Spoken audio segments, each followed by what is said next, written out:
आज हम सुनेंगे दान के लिए उत्तम पात्र का विचार और दान की महिमा। महाराज युधिष्ठिर पूछते हैं, मुनिवर, मनुष्य किस अवस्था में दान देने से इंद्रलोक में जाकर सुख भोगता है तथा दान आदि शुभ कर्मों का भोग उसे किस प्रकार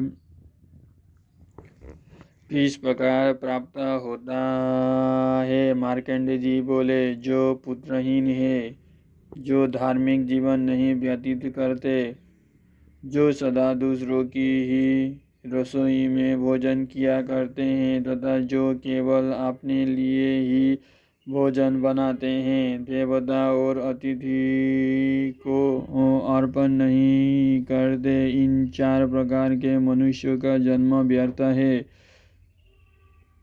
जो वानप्रस्थ या संन्यास आश्रम से पुनः गृहस्थाश्रम में लौट आया हो, उसको दिया हुआ दान तथा अन्याय से कमाए हुए धन का दान व्यर्थ है।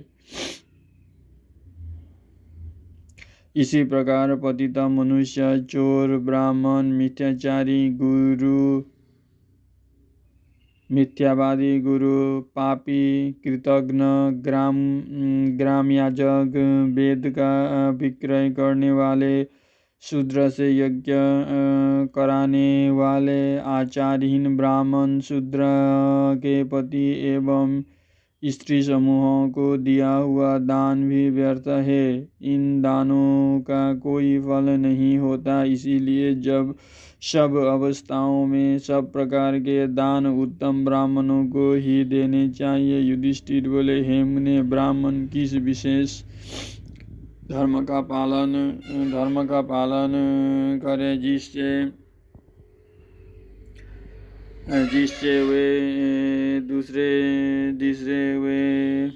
दूसरों को भी तारे और स्वयं भी तर जाए। मार्कंडेय जी ने कहा, ब्राह्मण जप, मंत्र, पाठ, होम, स्वाध्याय और वेदाध्याय के द्वारा वेदमयी नौका का निर्माण करते हैं, जिसके सहारे वो दूसरों को भी तारते हैं और स्वयं भी तर जाते हैं। जो ब्राह्मणों को संतुष्ट करता है, उस पर समस्त देवता प्रसन्न होते हैं।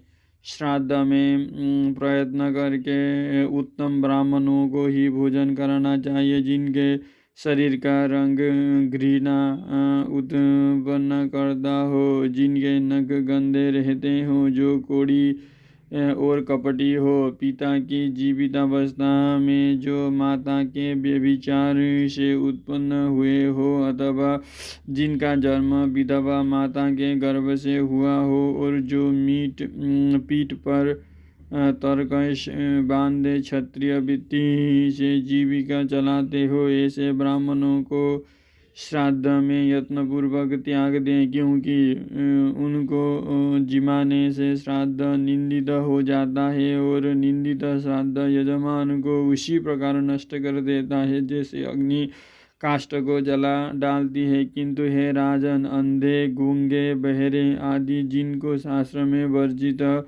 बतलाया है, उनको वेद पारंगत ब्राह्मण के साथ श्राद्ध में निमंत्रण दे सकते हैं। युधिष्ठिर, अब मैं तुम्हें यह बताता हूँ कि कैसे व्यक्ति को दान देना चाहिए। जो संपूर्ण शास्त्रों का विद्वान हो और अपने को तथा दाता को ताड़ने की शक्ति रखता हो, ऐसे ब्राह्मणों को दान देना चाहिए। अतिथियों को भोजन देने का भी बहुत बड़ा महत्व है। उन्हें भोजन कराने से अग्निदेव जितने संतुष्ट होते हैं, उतना संतोष उन्हें हविष्य का हवन करने और फूल एवं चंदन चढ़ाने से भी नहीं होता। अतः तुम्हें अतिथियों का भोजन देते रहने का सदा ही प्रयत्न करना चाहिए। जो लोग दूसरे आए हुए अतिथि को पैर धोने के लिए जल, उजाले के लिए दीपक, भोजन के लिए अन्न और रहने के लिए स्थान देते हैं। उन्हें कभी यमराज के पास नहीं जाना पड़ता। कपिला गौ का दान करने से मनुष्य निसंदेह सब पापों से मुक्त हो जाता है। अतः अच्छी तरह सजाई हुई कपिला गौ ब्राह्मणों को दान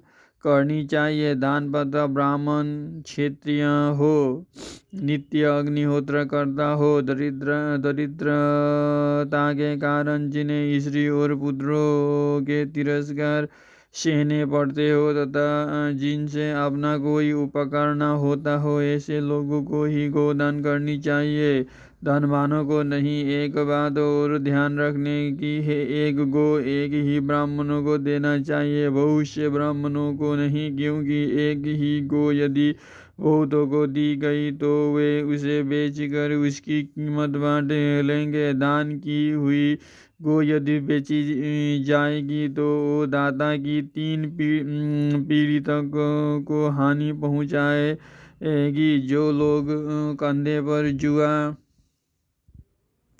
जुआ उठाने में समर्थ बलवान वेल ब्राह्मणों को दान करते हैं, जो दुख और क्लेश से मुक्त होकर स्वर्गलोक को जाते हैं। जो विद्वान ब्राह्मणों को भूमि दान करते हैं, उन दाताओं के पास सभी मनोवांछित भोग अपने आप पहुँच जाते हैं। अन्नदान का महत्व तो सबसे बढ़कर है। यदि कोई दिन दुर्बल, पथिक, थका मादा, भूखा प्यासा, भूल भरे पैरों से आकर किसी से पूछे क्या कहीं अन्न मिल सकता है, और कोई उसे अन्नदाता का पता बता दे, तो उस मनुष्य को भी अन्नदान का ही पुण्य मिलता है। इसमें तनिक भी संदेह नहीं है। इसीलिए युधिष्ठिर, तुम अन्य प्रकार के दानों की अपेक्षा अन्नदान पर विशेष दान किया करो, क्योंकि इस जगत में अन्नदान के समान अद्भुत पुण्य और किसी दान का नहीं है। जो अपनी शक्ति के अनुसार ब्राह्मणों को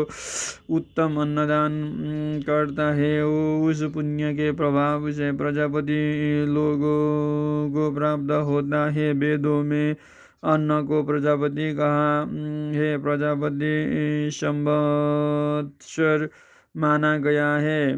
संवत्सर यज्ञ रूप है और यज्ञ में सबकी स्थिति है। यज्ञ से ही समस्त चराचर प्राणी उत्पन्न होते हैं। इस प्रकार अन्न ही सब पदार्थों में श्रेष्ठ है। जो लोग अधिक पानी वाले तालाब या पोखरे खुदवाते हैं, बावली और कुएं बनाते हैं, दूसरों के रहने के लिए धर्मशालाएं तैयार करते हैं, अन्न का दान करते और मीठी वाणी बोलते हैं, उन्हें यमराज की बात भी नहीं सुननी पड़ती।